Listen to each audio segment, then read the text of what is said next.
Go ahead. I feel the same. Welcome, everyone. You called it at 12:30. We're starting a little later than 12:30, but there are a number of people here. Let's start. Yeah. So today's topic is a continuation of the program we started last month and will continue next month.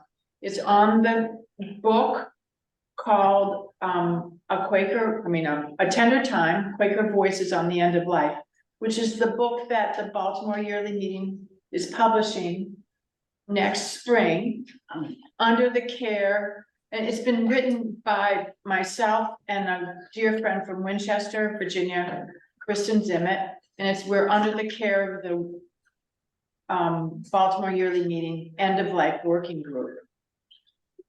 The working group had started this 3 years ago, and Kristen and I picked it up and have gone a good distance to develop the themes and flushed it out. We've gotten the details set up on publication and everything. So the work is a collection of many Quaker voices across many who all have, we're all together from many spiritual and religious backgrounds. And I'm going to focus today on the spirituality and the spiritual growth that are typical in our elder years and that people usually face as they are dying. Not everyone faces all of these issues, and there is no set pattern or stages of this. Like all stage theories, academically, there's reasons to agree and reasons to disagree, and there's always exceptions. And I want to suggest to you that as I go through this material, that you probably will not agree with everything I say, and they will not explain your own experiences, but that's okay. This is many Quaker voices from many different places. And I just, I kind of lean back on the theory that there's over 365 degrees of truth. And so there's lots of ways of looking at things. And I recognize that there's usually perspectives outside my sense of what speaks for me. And I would want you just to hold that here too. I also want to offer you the opportunity, both you in the room and on Zoom, to interrupt me. I am able to lecture, but I prefer the interactive question and answer that speaks more to where your question is and where your hearts are. So you're welcome to do that, and I presume that you on Zoom could hear the same. Maybe, Jim, you'll notice if someone raises their hand. Sure. Yeah, okay. Good. So today's topic, as I said, is spirituality of aging and dying. Aging is a time of both ascent and descent, both losses and gains. It's a time of paradoxes. It can also be a very rich time of spiritual openings and deepening. And it is usually a time of suffering, and it almost always comes with grieving. So, paradoxes. Part of our issue is to hold the tension, to live into questions, to allow the ambiguity, to take one step at a time, knowing that we don't know the whole path. But there's a need for taking a step at a time, because sometimes that's all we have. And the losses and the grief is too great to do anything other than that. So how do we age with grace? Both gracefully and grace in the name of God. How do we do that? Our task is to take the losses and the suffering and the diminishments and turn them into gains. Letting go and give freedoms. Emptiness. In emptiness, let us find new fullness. Winter reveals what the summer conceals. Annie Dillard said, I come in to come out. Winter reveals what the summer. The winter reveals what summer conceals. Who said that? I don't remember. You did. I did, maybe I wrote it. Yeah.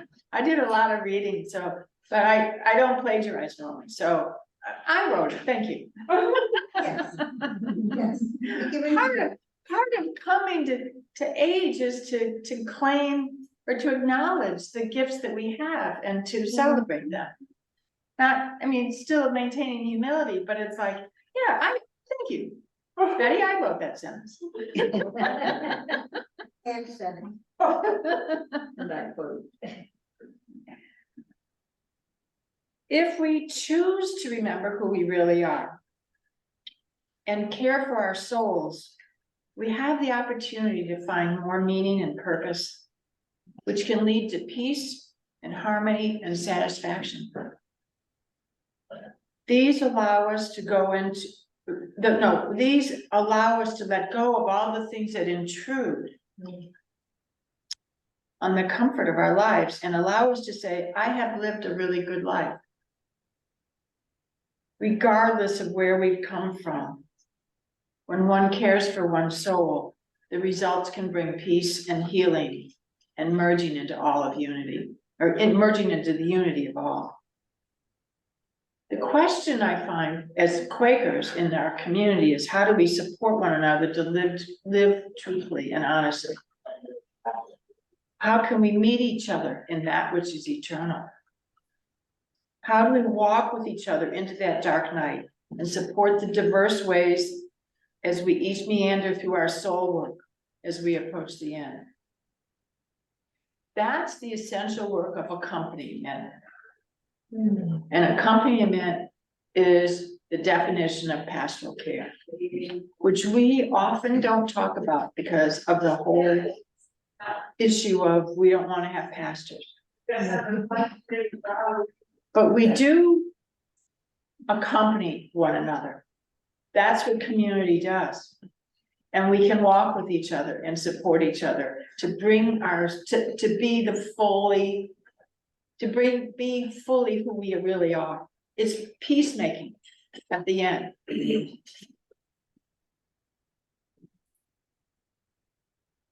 And the most essential part of doing this, the important part, is simply showing up.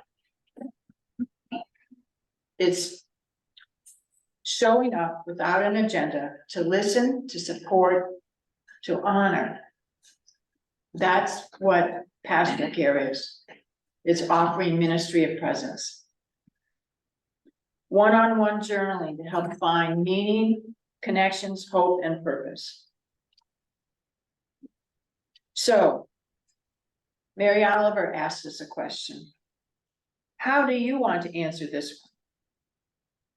What is it you plan to do with your one wild and precious life? Want to point out that some of us grow old and wise, and others just grow old. So how do we want to do it? That's the question. Okay. I have a long list here of excerpts from our book. And I want to read them and weave them together as we go. Here's one from Mary Morrison from a pamphlet from Pendle Hill. Don't waste a moment feeling sorry for what you can no longer do. Just be thankful for what your body will still do for you. That's a hard one. That's a real hard one. Can I read it again? Sure. Don't waste a moment feeling sorry for what you can no longer do. Just be thankful for what your body will still do for you. Teilhard de Chardin talked about little deaths. living and dying exist in each one of us now, every day. I mean, we're always dying. We're always living, we're always dying until we're dead. Such daily losses are opportunities to let go. To let go of self-will, to accept our frailty, and to grow to live in Godfulness. I like that, Godfulness. Godfulness, right? One of the reasons we don't talk about death is because death often has painful past experiences that are unresolved and unrelieved. And these experiences and these pains can build up. The residual pain that we have from difficult deaths can leave us unwilling or unable to face the reality of our own death. That's why that book, Being Mortal by Atul Gawande, was so powerful. It helped us all recognize none of us get out of here alive. And my suggestion is that we use this opportunity to transform this intergenerational pain to make a space so that we can live and die gracefully, so we can honor the one wild and precious life that I have, that we all have, and to live and to die gracefully. So here's something from William Penn I thought was helpful. Death is no more than turning us over from time to eternity. Death is no more than a turning of us over from time to eternity. Death is the way and condition of life. We cannot love to live if we cannot bear to die.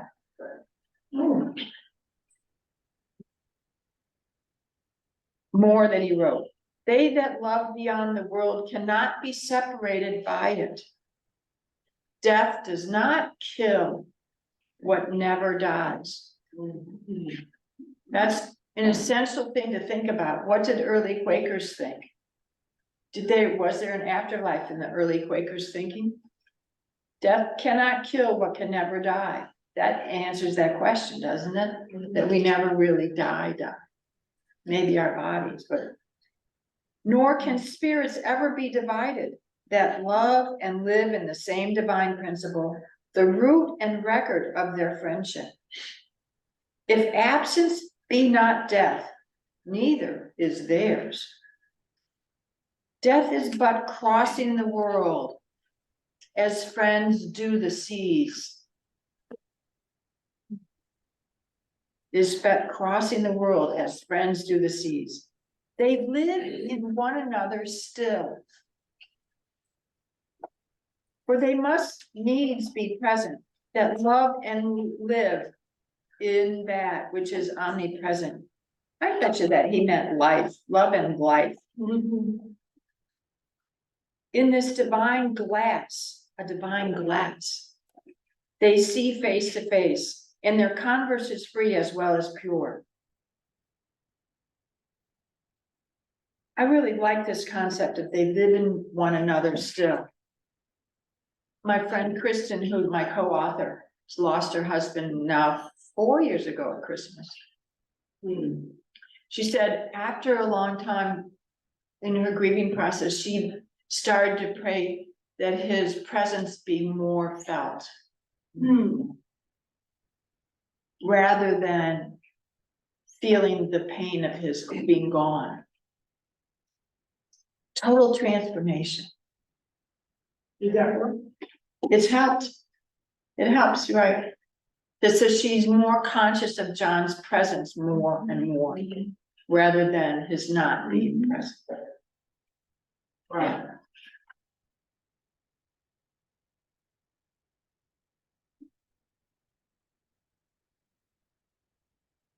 Early friends did not have medical interventions that intruded on the transition of death. And they died as they lived, practicing their faith. They didn't really talk a lot about heaven, although they didn't need to, because it was clear to them that there was everlasting life, that there was no break in the continuum. Their last days and hours were spent often in worship. They gathered family and friends together to listen, to be with them, to observe, and to have meetings for worship, essentially, at the bedside. Their sayings from many friends, didn't matter whether you were a well-known name or anybody in particular, their sayings were often recorded by people that were in attendance in order to preserve them. But their sense was that the dying person was closer to God. And so they ascribed a special weight to the ministry of their words. It was a death ministry that they upheld. And they invited people in, children, neighbors, family, to be able to be near the bedside of somebody, perhaps for a week or two, so that we have some of the dying sayings of John Woolman, William Penn, George Fox. They're recorded in a booklet that was pulled together in the early 1700s. And later, obviously.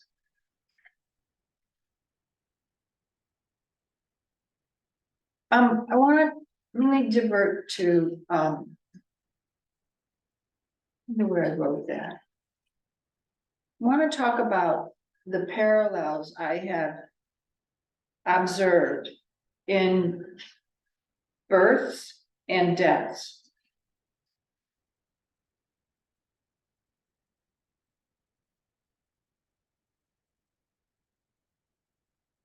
You know that I have been a hospice and palliative care nurse. And such as that and in doing such, I've observed the dying process of, I don't know how many people, 500, 600, 700. I've also attended home births. And some of the births I've attended are at home. Some of them are in hospitals, some of them in hospices. Some of them, one of them was accidental. It wasn't an intention for me to attend. It just, I happened to be at the right time, at the right place. There is a quality to birth and death that's very similar. They both are labors. They both are hard work. They both benefit from accompaniment. They both benefit from medical support, comfort meds. They both benefit from deep listening and obviously involvement from loved ones. They both move at their own speed.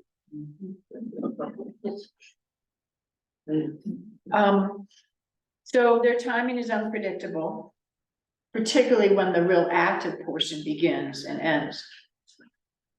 What I've seen is that those in attendance usually bond together.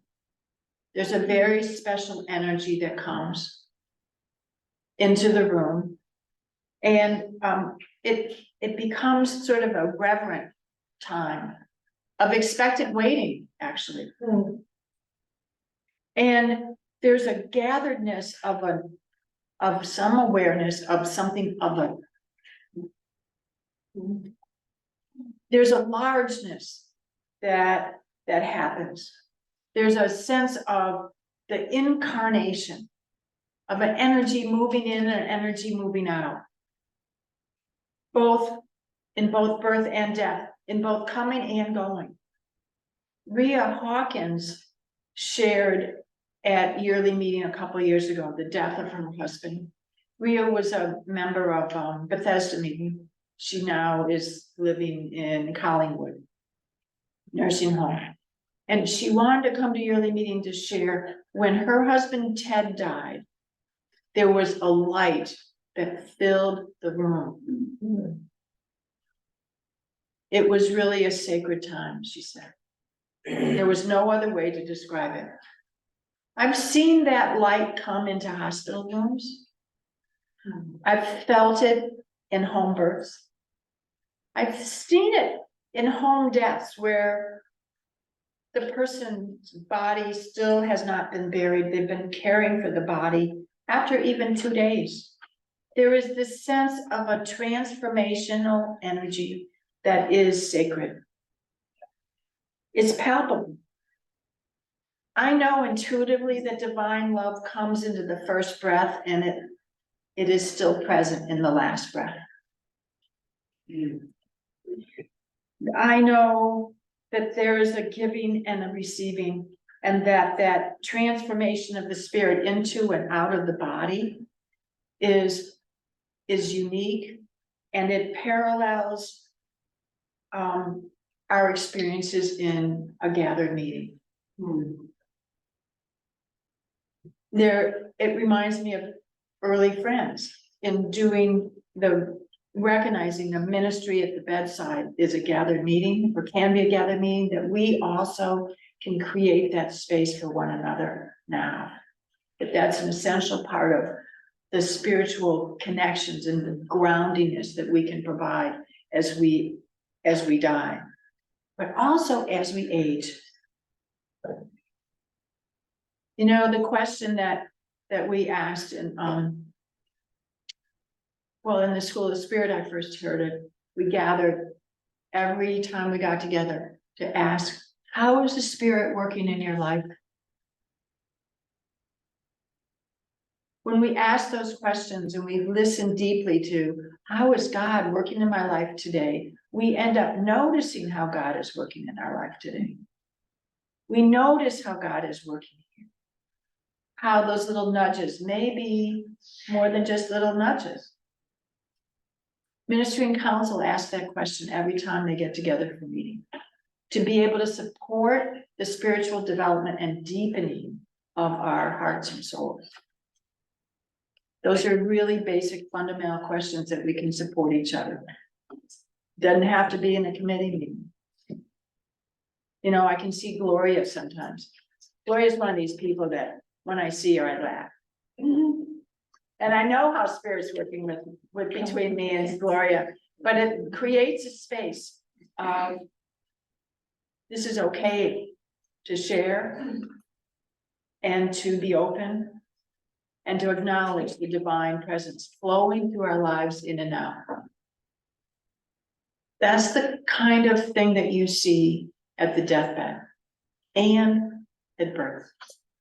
In many cases, not always. Obviously, there are accidental deaths. There are problems at birth. But that glimmer of the sacred spark is often very palpable.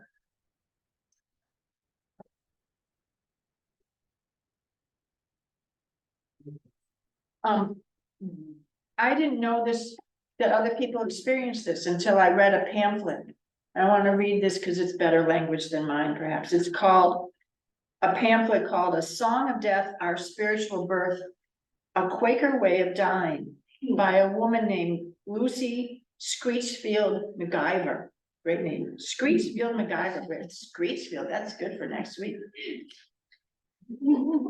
In my experience of witnessing birth and death, I have felt a hallowed presence that I can only describe as God's largeness.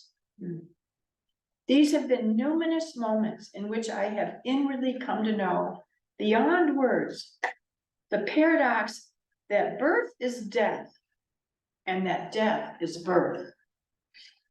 An inner sense proclaims that at our birth, we become a single manifestation of divine largeness, receiving the breath of God in our physical life.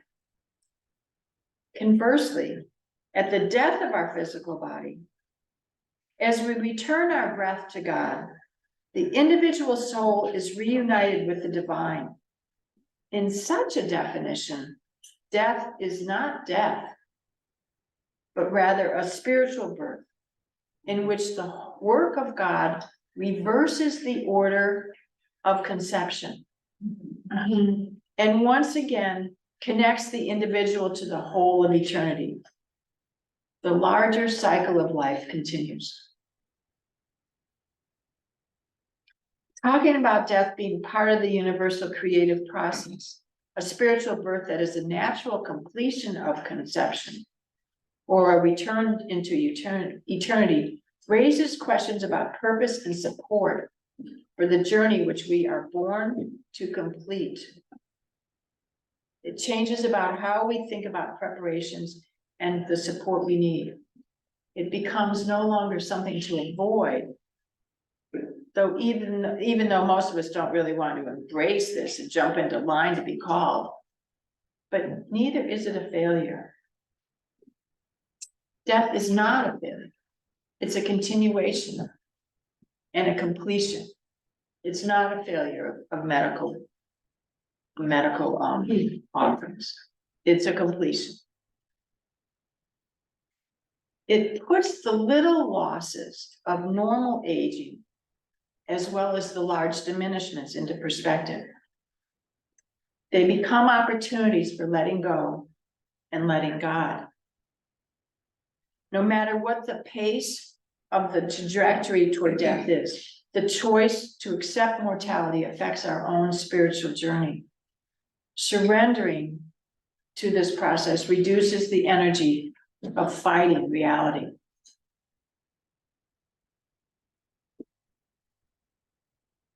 I do want to say that, there's a large variety of ways of people thinking about the afterlife too. Quakers tend not to talk about that. It reminds me of Elise Boulding's book about creating heaven on earth. That's really our focus instead of afterlife. But we do have a range of thinking about it. Clearly, early friends who were steeped in Christian theology spoke of a delayed reward of heaven, and they talked about life everlasting. There are lots of quotes that I could read on that one. Friends who were raised in other religious traditions often carry those influences through from their childhood training. The Buddhist thinking that of the spiritual world with a beginningless beginning, stretching into a timeless eternity, is very influential among liberal friends. Beginningless beginning, stretching into a timeless eternity. That's what William Penn talked about, the continuum of life and death. There's no end. Death cannot kill what never dies. That's the same, different language. That recognizes a temporary nature of our spiritual embodiment in this earthly plane. I do want to say too that NDEs, all of a sudden my brain, what is an NDD? Near-death experiences are real. There are lots of people who talk about them. Lots of people have had them, and there is no question in anyone's mind who has experienced them that it's real. All that being said, suggests that in the afterlife, those of us who have died can continue to connect with people on this side. Most of us have probably experienced that, a sense of, oh yeah, I just heard this voice from my mom.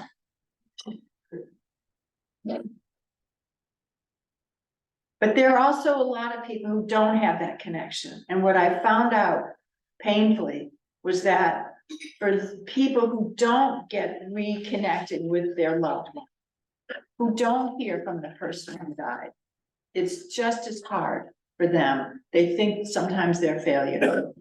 And I just wanted to dispel that notion. It's not because of us that you didn't, not because of something I did that I didn't hear from somebody who I loved who died. That really is not about me. And so I just want to point out that that's a painful thing for some people. So I don't rub that in anyone's You know, I listen hard, you know, to know whether that's a topic they want to talk about. Okay. Any questions, comments before I go any farther? There's a lot more that could be said. I did have one of those experiences when my mother died. Mhm. She was in the car accompanying me. I mean, this was within a week or so. And it was so real. We were having a conversation. Mhm. And we got to this mall in Bethesda where people would go and sit down and have lunch. And I placed an order for me and I went and I sat down and I remember I was talking to her. The point, and this man said, is this chair available? It was a busy work. And I said, oh yes, it is. My mom's here. And he looked at me strange. My experience, and if I tell that to too many people, they think I'm crazy. So it was very affirming to hear you say that it's a normal thing. And then after about 2 weeks or 3 weeks, she was gone. And I asked her to come back, but she didn't. And I don't know how it happens to some people and not to others. I don't understand. But I treasured the time and I didn't care if people thought I was crazy. Well, that's what I was trying to say. And it's not up to us who comes and when they, or how long they stay. Yeah. I just want to acknowledge that it happens sometimes. But And it's people a think real it's gift. crazy. People think you're crazy. So one of the lessons, one of the tasks of growing older, Jim, maybe we can put that up on the list. One of the tasks is to become more clear about what we know.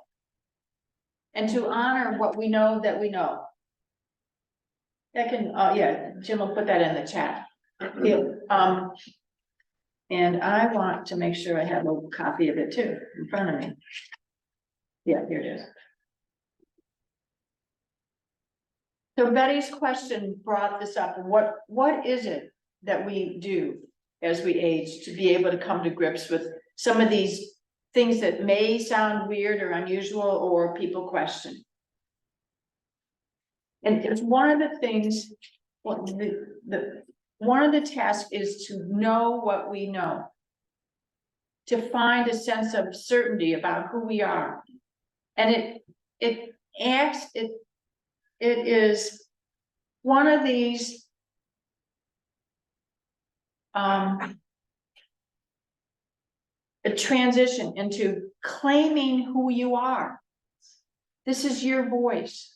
You become clear that this is what my experience is. I can validate it on my own. It's nice to have others to validate it, but it's like, no, this is what happened. This is my experience. This is real. It is a way of finding meaning for yourself and making it real. Accepting. It's on this list. We can talk about each one of these things. That's the meaning. That's an example of how we can make meaning and purpose. Your mother came for whatever purpose. It's no one's going to be able to decide that other than you. I'm sorry. That's okay. Knowing those things that are real for me help me find myself and help me find my dignity, help me find my own voice. And it allows me also to forgive my failings because I can validate what is there. There is that process of letting go here. And in this list I put up here, letting go everywhere. Every section here, there's a letting go. Because we have to let go of something in order to make room for another's voice, another part of me that I can claim. And that allows me to claim self-worth. It allows me to develop and accept respect for myself and for others. It opens me to creativity. one of the other things is we transform what we're doing, what our focus is. These are really hard things sometimes. We have to change who we thought we were into who we really are, to radically accept today where we are. Sometimes it means making friends, new friends. Sometimes it means severing relationships. There are necessary losses, sometimes of friends, sometimes of things, that we need to move on if it doesn't respect and honor ourselves. Loneliness is a part of aging always. And grieving, I mentioned grieving before. There's never a way to keep on growing without grieving.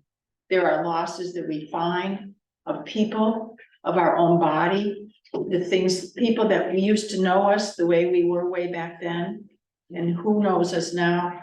All of these things are difficult things, and we just have to accept part of them. Part of growing older is this is the new norm.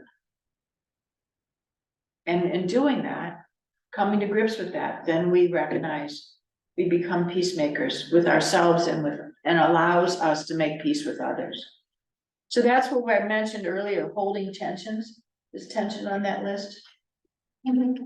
Slip up higher, there, holding tensions. Reconciling opposites. Embracing mystery and ambiguity. Emptiness. We don't talk much about emptiness in our meetings.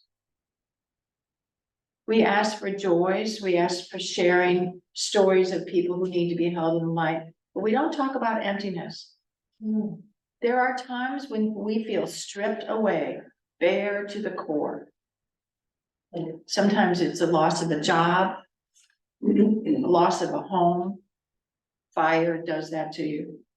Or nothing particular. Or nothing can strip you away, right? And it's to the core, it's like, what now? What can I work with?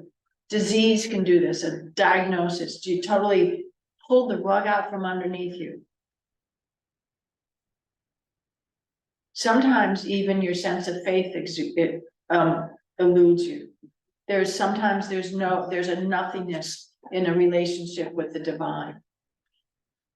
Our task is to let go, to accept reality, to give up, and to still continue being present. Go ahead, Tony. Well, I just noticed letting go repeats a number of times in the list. Is that purposeful? On purpose.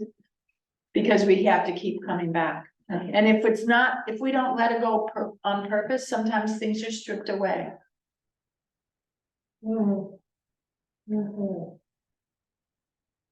Sometimes you can't, it's like winter concealing what summer covers over. No, winter revealing what summer conceals. And if the leaves don't fall, you don't see the tree trunks. Nor is there new life down the road. What's that? You see the birds better with this. You see the birds. That's the point. That's the point, You Tony. can only see the. You can see the birds better after the leaves are gone, but there is that stripping.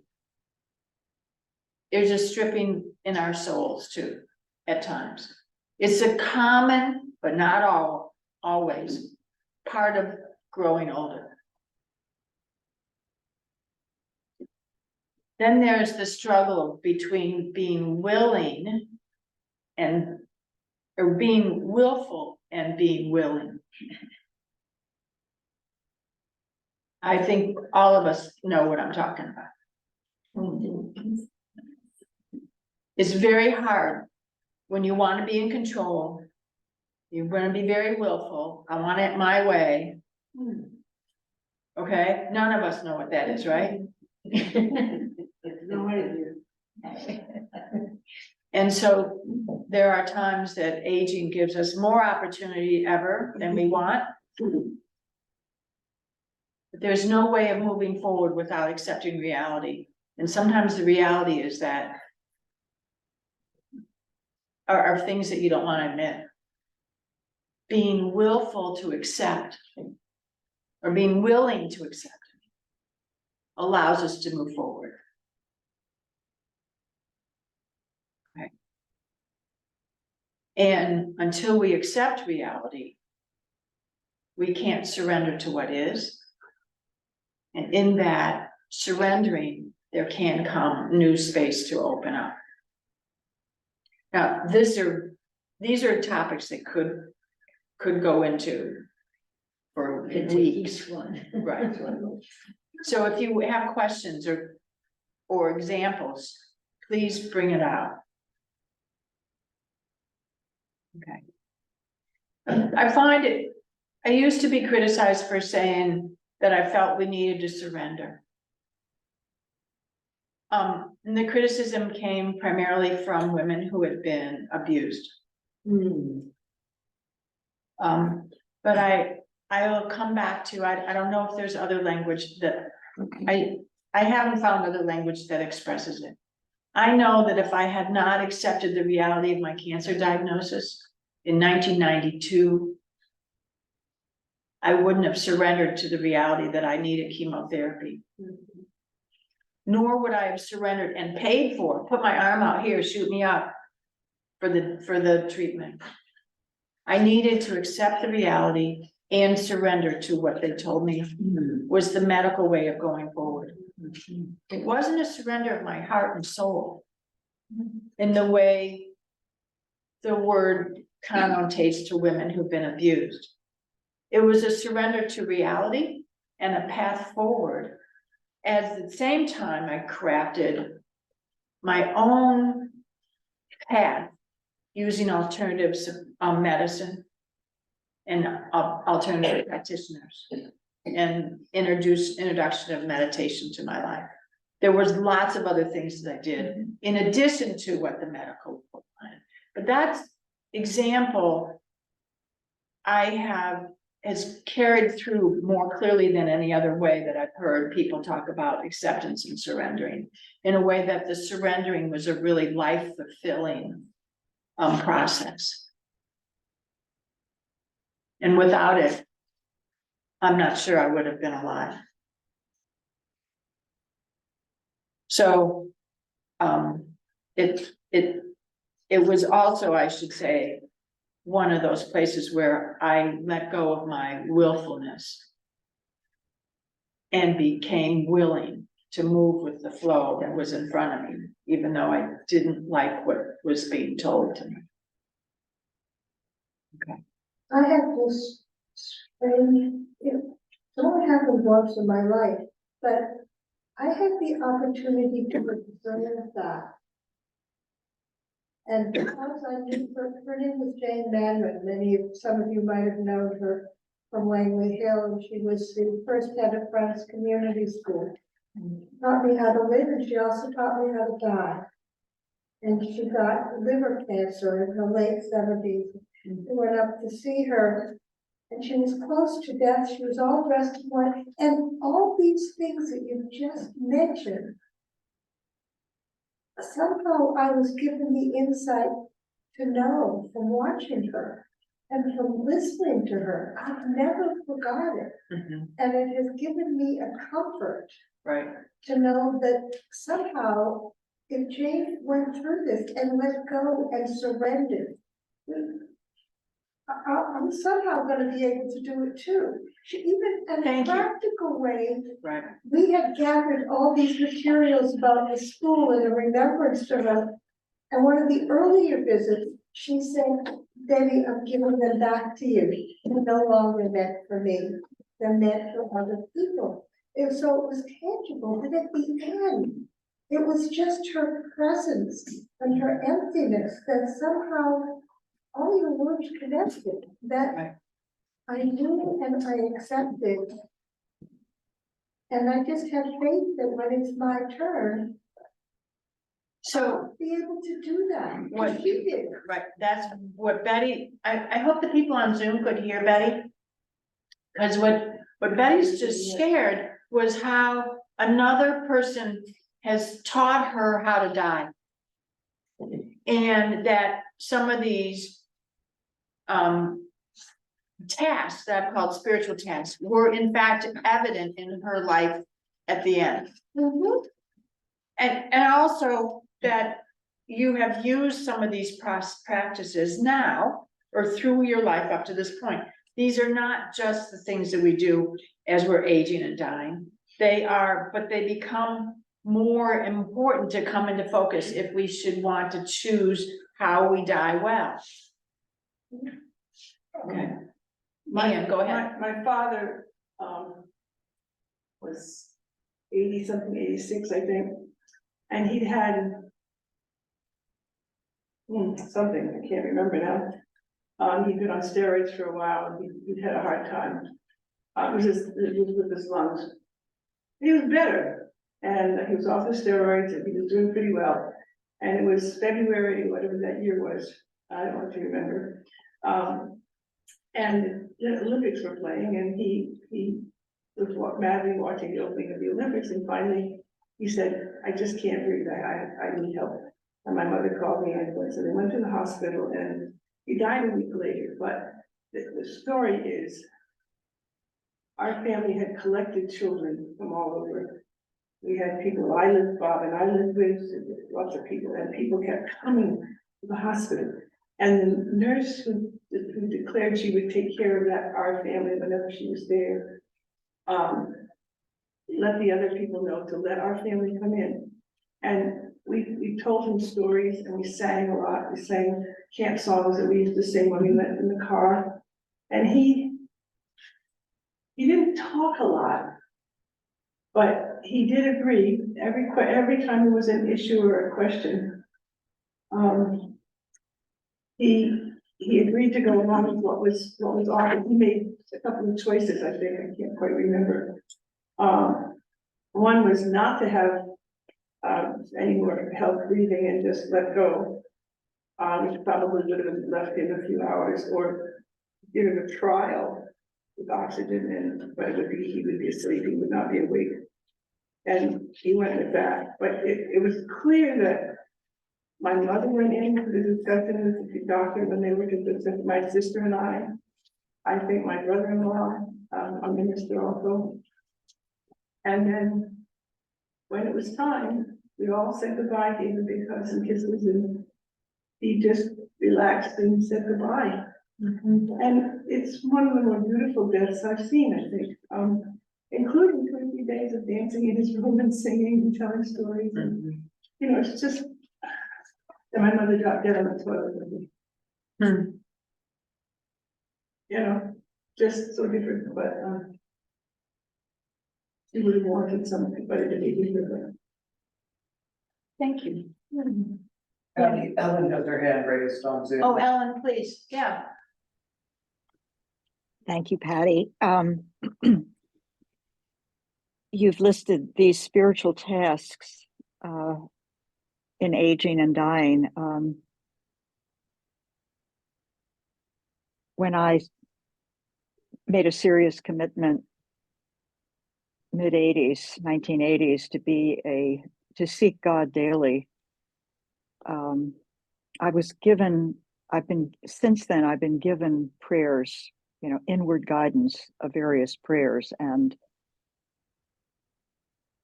the task for me involves praying. God, grant me acceptance of my current reality.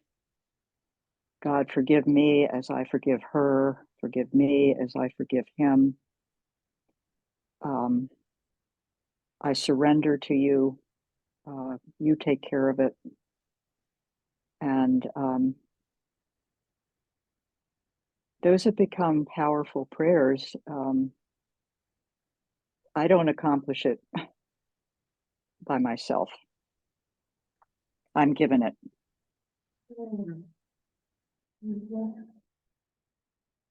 Thank you. Thank you.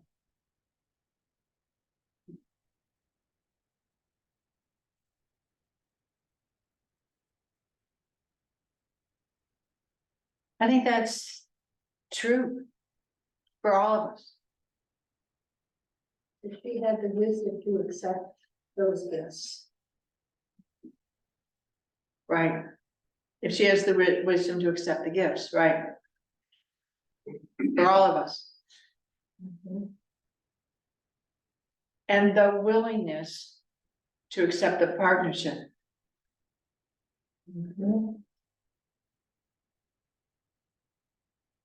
And the willingness to be obedient to what was being given. The faithfulness, the commitment to faithfulness.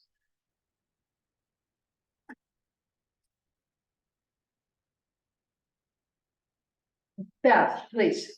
Is in that practice, is discipline an important word or is it a negative word?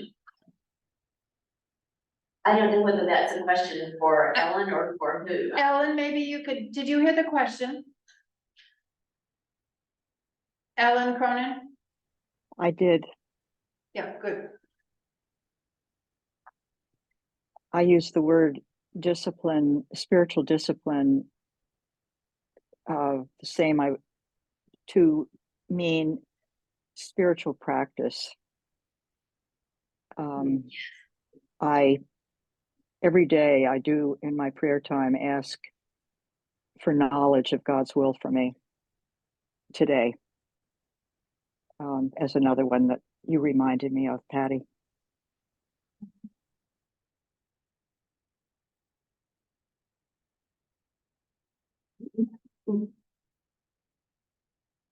So there's clearly lots of ways of approaching this.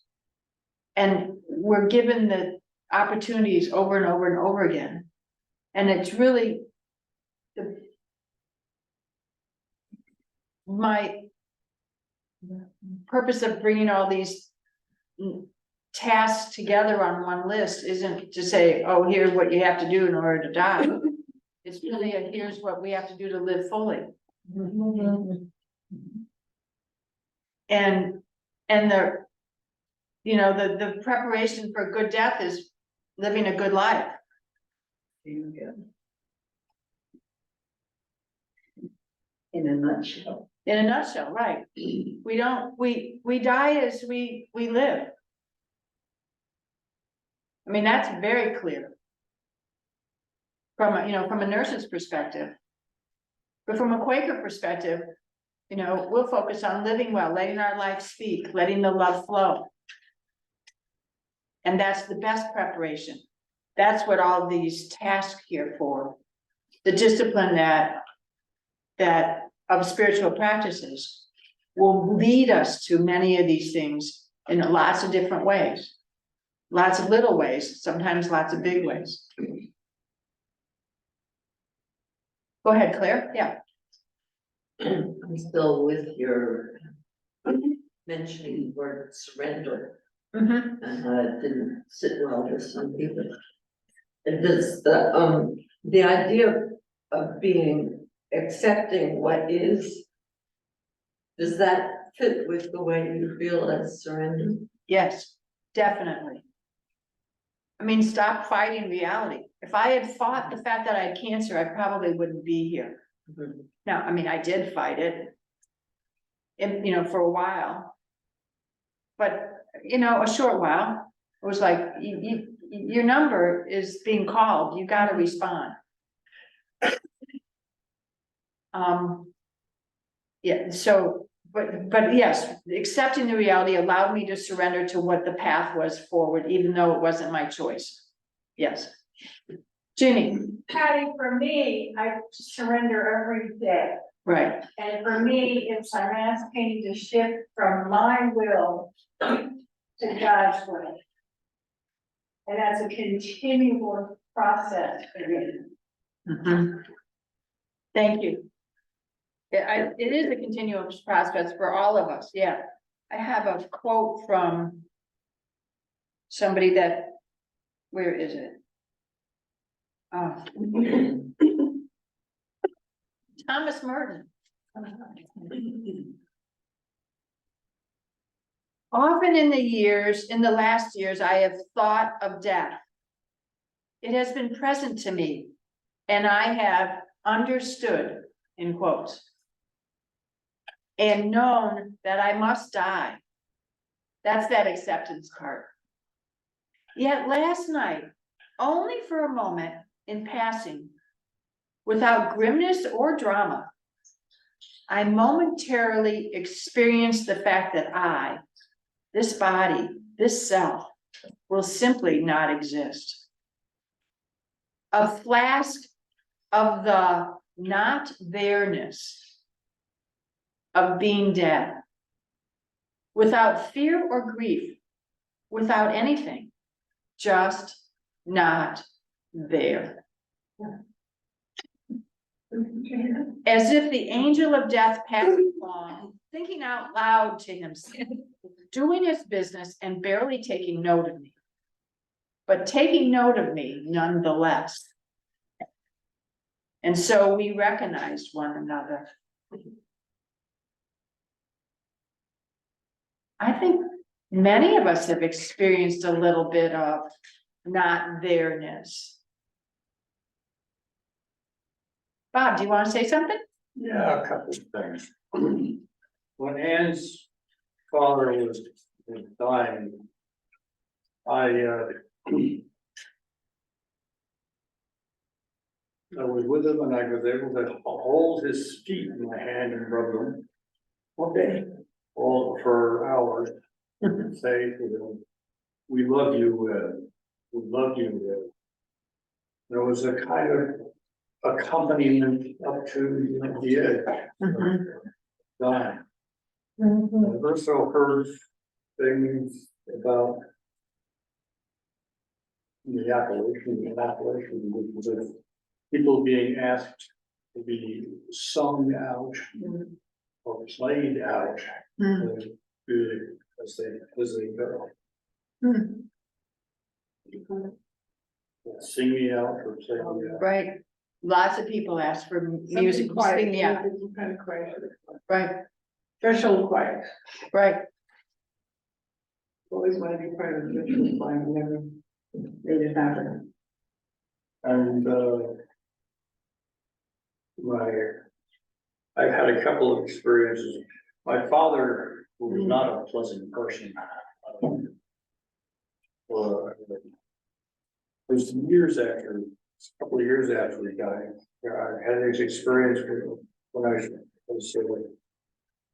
woke up to, he wants to know, he's here, he wants to know how I'm doing.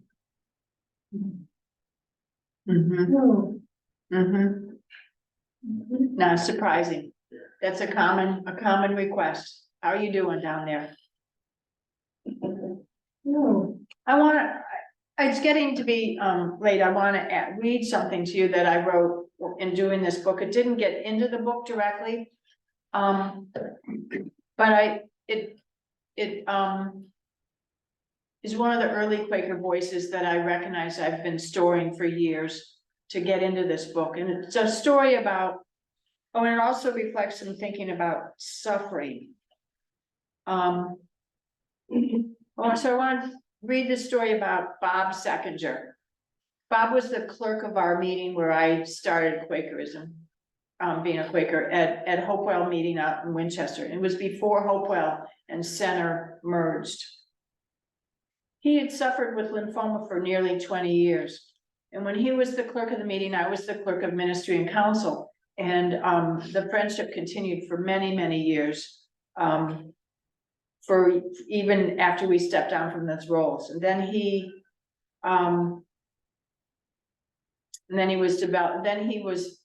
was diagnosed with lymphoma. He was originally trained as a Methodist minister, coming to Quakerism with a deeply ingrained Christocentric language and manner of thinking. Like many friends, both early and contemporary, his experience of the Spirit was often reflected in that Christian heritage. When his pain and suffering increased near the end of his life, he experienced a call to enter into the suffering of Christ. Over the years, he had accepted his cancer as the reality that God had given him to endure, in just the same way that Jesus accepted that he would be crucified. His willingness to follow what he was asked led him to change his attitude toward his suffering. He began to see Jesus on the cross companioning him. And he began to offer up his own pain to ease the burdens and shoulder the pain and discord in the wider community of all humanity. His suffering took on a redemptive quality that he shared with the passion of Jesus. Even while wishing for less pain and a longer life, his willingness to accept his prognosis helped him to endure, gave him purpose, and grounded him in universal divine love. Such obedience led him to peace, joy, and unity with God, and that led him to a good death. That's a voice that you often don't hear about in Quaker circles that are not Christocentric. And I'm sure that there are many other people who've experienced something like that. Some find suffering is more tolerable by shifting perceptions or altering consciousness to view life in two ways at once. In the way that Thomas Kelly talked about being in the here and now, it couples with the deeper experience of the eternal now. I'm sure many of you are familiar with the testimony of devotion, where he talks about the here and now and the eternal now. On one hand, you are fully engaged in the present physicality of bodily realities. And at the same time, you profoundly rest in the presence of divine light. The latter balances the here and now by gently surrounding you with eternal love that can cushion you in times of turmoil and pain. Now, as a nurse, I kind of like a little bit of morphine at the same time. But both dimensions ease the transition. Both systems ease the transition. It appears as though that the dual perception of the eternal now and the here and now is what early friends were so practiced in. And they were so sure of that they would prefer to go to prison when they might die in horrendous conditions than to surrender to their testimony of truth and love. I've often wondered, how in the world did they do that?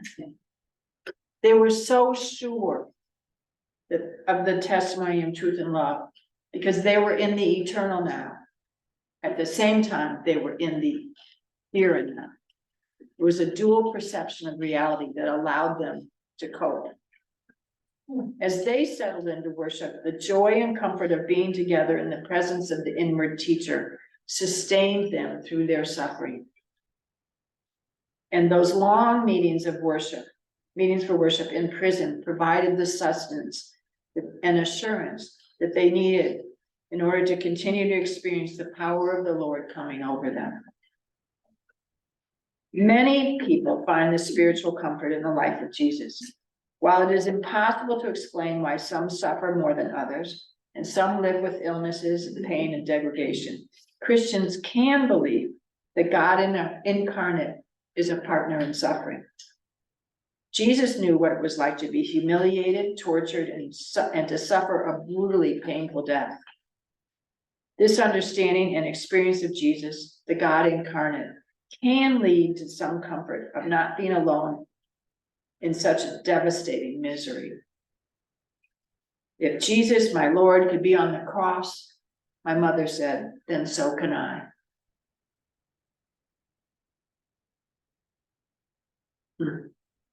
The danger is that you can get caught up in despair and depression and not reach for hope. But that opportunity does exist. Let me see, there's, right. I think some of those sentiments were put into that song, Be Not Afraid. You know that you shall cross a barren desert, but you shall not die of thirst. Be not afraid. I go before you always. Come, follow me, and I will give you rest. Some of that is in that song. If I were to sing it, I'd be in tears. None of this means that early friends choose pain and suffering, or that we see a loving God just standing by in the face of evil. It doesn't really explain why some are spared terminal diseases and others are not. But it does give us a way to be able to handle some of these difficult times, instead of feeling like there's no recourse.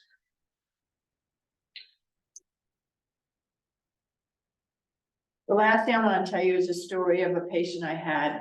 I think his name was Johnny, but that's one of those places where I wish I had broken the rules of HIPAA, just to be able to remember who he was. So I think of him as Johnny.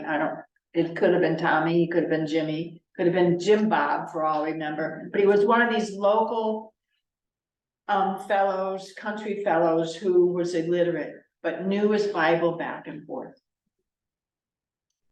And he was dying of lung cancer.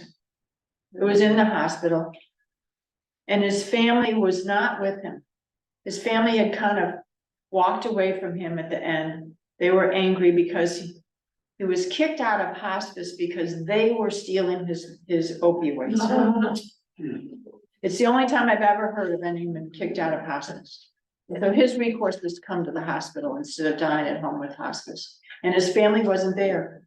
And I realized that he was experiencing one of the things that Jesus was experiencing on the cross. Father, Father, why have you forsaken me? And the next time I saw him, he was thirsty. And I gave him something to drink. And I helped him out. I had the morphine and I helped him out. It helps ease this difficulty of breathing.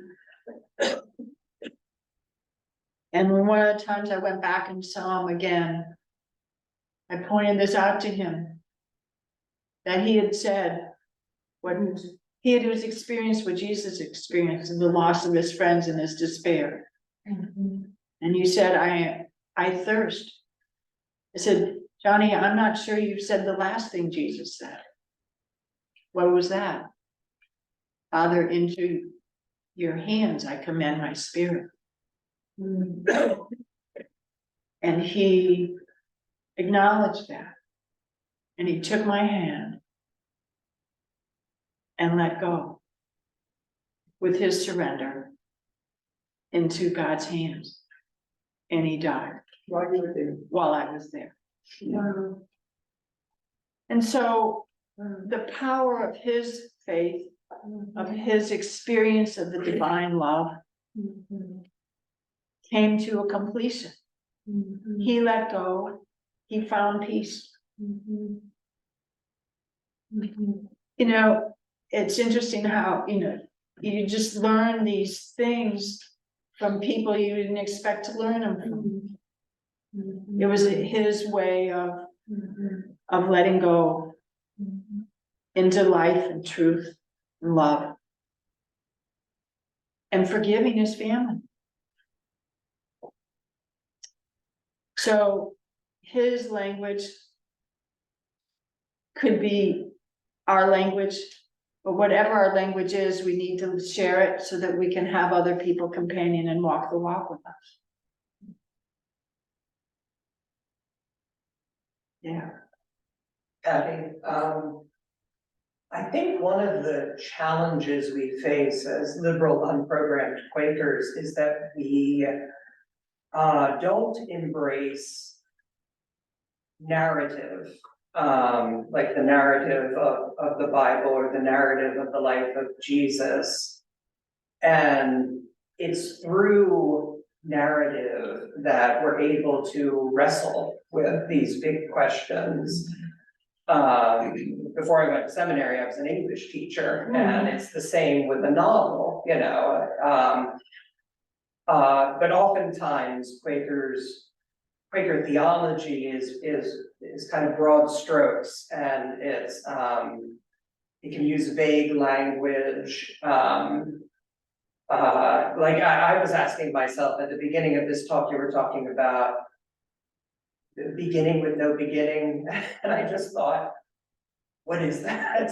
I don't know what that is. But if it comes to me in a story, I have a much better grip on it.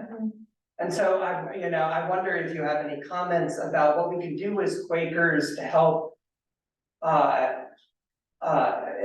to incorporate story into the process of dying and grieving. I think that's the question. Well, includes the answer. Telling stories. It's why I told the story of this patient Johnny.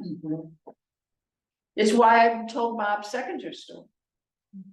And there's stories that we could tell about lots of people who've died. You've told stories about your father and your mother. I mean, we're gonna remember your mother died on the toilet. You know, well, there's stories that, I mean, those of us who are on support committees for dying people will remember. I remember how Betty Hoover died. I remember how Kathy Wright died. I mean, it was an honor to be accompanying these friends. And that's why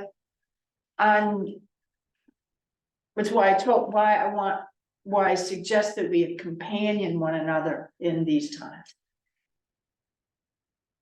Because these stories break the mold of the painful stories from the past. And we have a lot of them. And it allows us to lift up the processes. It's part of the advantage of Ellen telling the story of in the 80s, which she committed herself to knowing God more.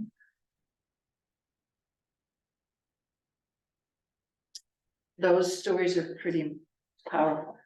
I would like to do more oral histories.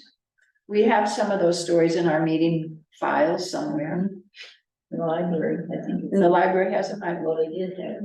I don't know where they are or how they're. I would like to have death cafes or dinners with death so we could tell stories and share our questions.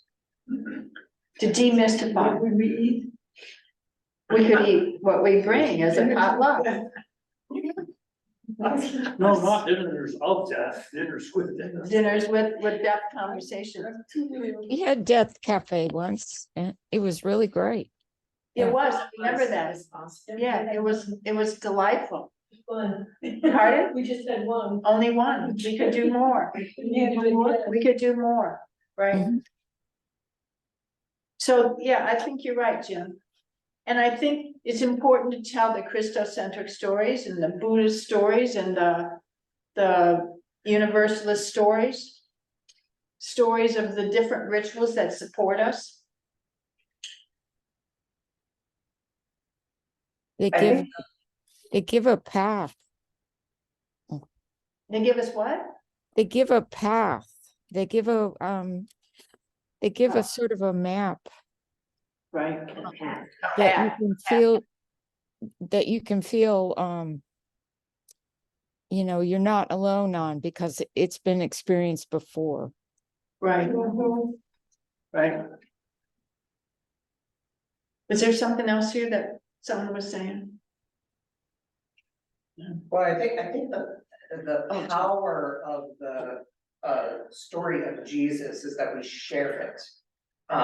It's not that there aren't other stories that we can tell. But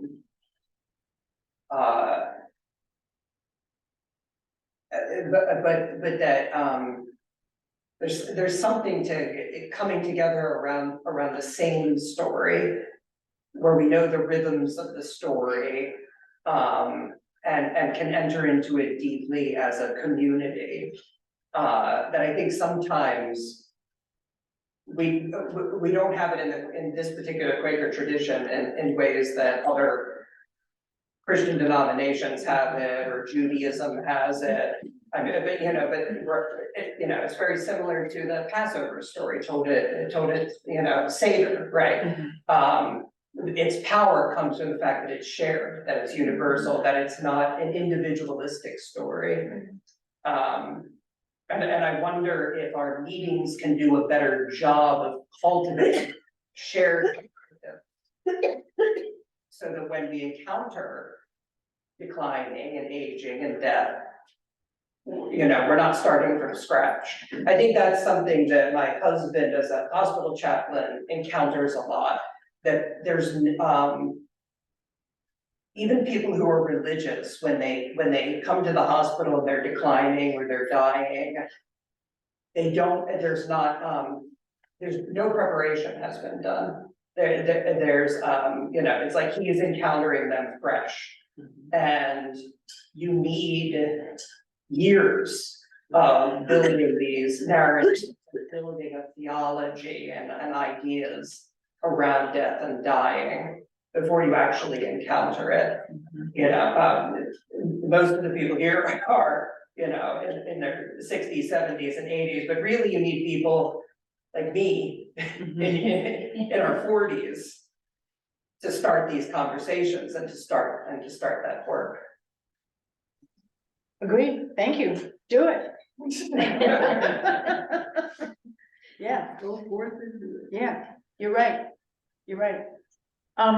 You know, I think one of the problems with the pandemic that the pandemic left us with is that we've separated the community grieving from the actual time of dying. We had to, we couldn't get together. And people have tended now to spread things out longer.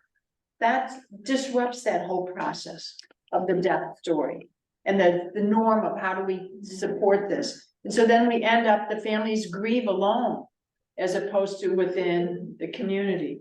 And that's disrupted our stories too. Tony, go ahead. That's what I noticed with Betty Hoover's. Our gathering, it was not a memorial, it was raw. Yeah, it That's was what raw. It felt like because it had just happened. Well, and the day after, I mean, she died Thursday night, and on Saturday, there was a party for her that opened up her house, a party at her house for anyone who wanted to get together. And it was like a wake. Yeah. It was a wonderful time to be together. It really was. It was like, we were all raw. And I was so thankful that the family wanted to get together right away. I mean, Bronson had to go back, not Bronson, Barrett and Omar needed to go back to California. And it's like, we don't want to make a separate trip. We want to do this now. And take care of the cremation, the ashes, the spreading the ashes right away. It's like, not spreading it out was a really good thing for them. And I think for us too. It was a jolt. I mean, in particular, Betty's dying was hard because she wasn't able to accept sooner that she was dying. And so, although many of us knew it, we wanted to honor her perceptions and didn't want to talk about it as if she was dying. I mean, when I was in the hospital that last time, Bronson, I asked Bronson, do you think we can talk about the fact that she's dying yet? And he said, yes, it's time. She was almost in coma. She wasn't there. And we needed to honor her process of her death. And it interfered with all of us being ready to walk that walk with her. She let some people in, but not, and that's just who she was. It's not right or wrong, it's just who she was. And many of us have said, oh, I'm not gonna do it this way. Well, who knows? When I get done, oh, what I'm gonna be willing to do. So, yeah, Patty Paul has his hand raised on Zoom. okay, Paul, good, glad to hear from you. Yeah, I put something in the chat. Maybe you could look at that. That's sort of what I was thinking of. I may have mentioned something like that the last time as well. Yeah, you did, and thank you. Wondering if you're aware of the British group, Friends Fellowship of Healing. I I looked it up after you told us about it. Thanks for sharing it again.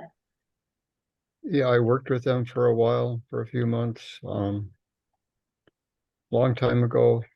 They're somewhat focused on cutting edge of healing issues and near-death issues and end of life, friend service group type people who, get burnt out, that sort of thing. The main center is in Claridge House, but it's across the whole country. Um, and I don't know if there's anything like it in Philadelphia or Baltimore yearly meetings. It used to be called London Yearly Meeting, now it's called Britain Yearly Meeting, I think. Yep.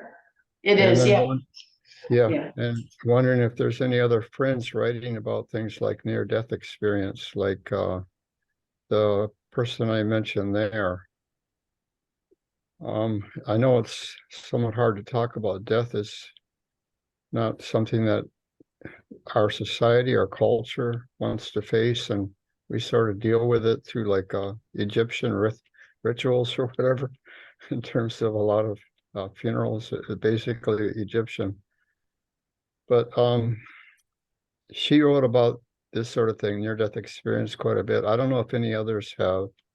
Her husband, Robert Elwood, has written some of the classic books as well, both university professors. And then at NIH, Ann Berger, I don't know if you know who she is.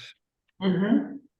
I talked to her quite a few times. I was sent to her before having to go back to Michigan from when I was living in the area for 20 years. I think she's maybe the core palliative care division writer.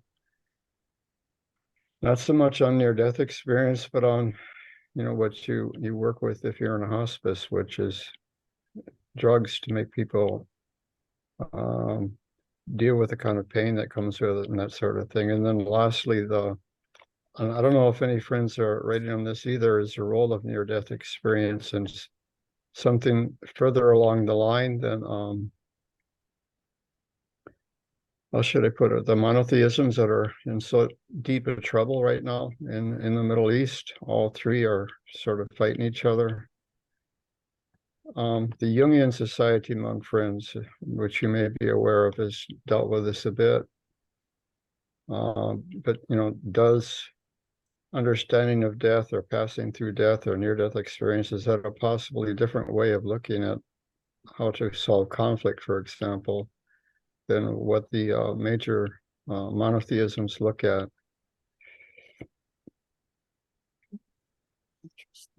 Thank you. I know you've done a lot of work on this too. We should probably talk more.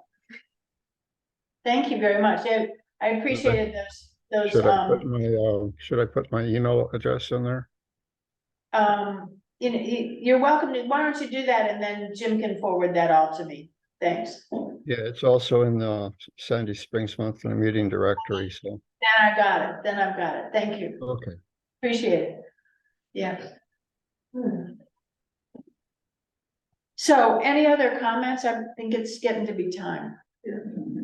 Yeah. I feel really good about hearing the suggestions of having more conversations. Interest, sounds like there's interest in death cafes, dinners with death, whatever it might be, and continuing to explore this. Joan, please. Just want to add to what Jim was saying is, we need to be, and that's in your book, tender with one another. Because if we have an experience that comes from a Christocentric background and you brought up liberal and program friends, it may not be well received by others too. Because, that's been my experience among friends in that area. And it may not just be that, maybe there's even more bias towards that than there is towards Buddhism. I remember being at Friends Meeting with Washington years ago and having somebody say, Buddha is more welcome here than Christ. And that spoke to my condition. So, So that's what comes up for me in this last discussion. We have to really park our biases and prejudices if we're going to be tender with one another. Okay, to add another dimension to that, is that I'm of Jewish background, Jewish heritage, and one of the things I think the Jewish people do particularly well is that they handle this dying thing, maybe not the up until dying, but then when someone dies, the shiver period, you give people a week. You have a week and the family doesn't have to do anything. Everyone brings food and everyone drops in. And it's lovely. I've experienced it with my family. And you get to see old friends, the family rebonds. And within 48 hours or 24 to 48 hours, the body is disposed of. It's closure, and they say Kaddish, you know, every night, and it's really healing. You're adding the whole up until death part, and since Jewish people don't believe in an afterlife, this is sort of newish for me. Newish is part of my Quakerism, so I'm embracing this, and I'm not living as a Jew presently, so I don't think I'll have the advantage of having people experience the shiver, but I would ask people to do that, because it's I know it's my lived experience, and that is very healing for family and friends. Agreed. My mother's a Roman Catholic and she wanted Shiva. Yeah, because of the healing and the closure. I'm really glad that Joan brought this up about how it's painful and hard to hear other people's maybe Christocentric language or other language that might explain our experiences as we're dying. And it's like, the reality is that death is the great leveler. If the testimony of equality ever had a place, here it is. And so it's like, does it matter how we really approach it? I mean, in terms of our experiences, I would never have imagined Bob Seckinger's experience of being one with Jesus on the cross, had he not shared it. And I know that speaks to many other people. And I know it doesn't speak to my friends who are Jewish. But the point is to support and to be tender. Thank you. Thank you, friends. Thank you. Thank you.